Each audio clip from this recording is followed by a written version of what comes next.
संपूर्ण महाराष्ट्रात आज वटपौर्णिमा हा सण मोठ्या उत्साहात, श्रद्धा आणि भक्तिभावानं साजरा करण्यात आला।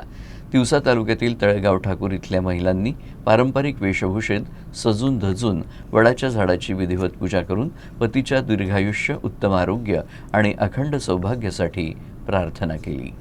पहाटेपासूनच गावातील वडाच्या झाडाजवळ महिलांनी मोठी गर्दी केली। महिलांनी पूजा साहित्य, फळं, फुलं, हळद, कुंकू, अक्षता यासह वडाची पूजा केली। पूजेनंतर वडाच्या झाडाभोवती पवित्र धागा गुंडाळून प्रदक्षिणा घातल्या।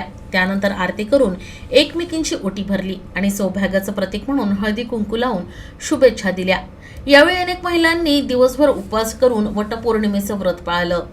आम्ही दरवर्षीप्रमाणे यावर्षी पण लाल चौक येथे तळेगाव ठाकूर आम्ही वटसावित्री पौर्णिमेचा प्रोग्राम करत आहोत आणि 7 जन्म पतीला जन्मजन्मी हाच पती मिळावा हेच आम्ही प्रार्थना करत आहोत वटकेश्वर महादेवाला।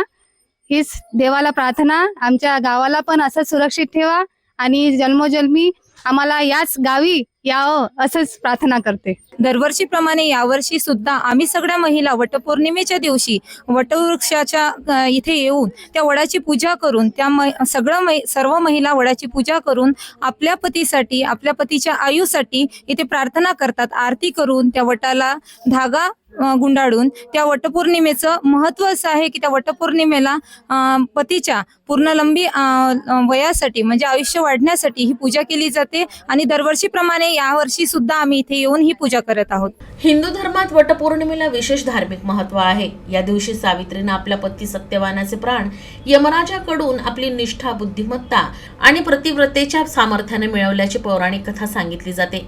तर इकडे वडाचं झाड दीर्घायुष्य, स्थैर्य, समृद्धी आणि अखंड जीवनाचं प्रतीक मानलं जातं। तर वडाभोवती धागा गुंडाळण्यामागे पती पत्नीच्या नात्यातील दृढ संबंध, 7 जन्मांचं अखंड सहजीवन आणि पतीच्या दीर्घायुष्याची मंगल कामना असा भाव दडलेला आहे। यामुळे वटपौर्णिमा हा सण भारतीय संस्कृतीतील कुटुंब व्यवस्था, निष्ठा, प्रेम आणि वैवाहिक जीवनातील परस्पर विश्वास यांचं प्रतीक आहे।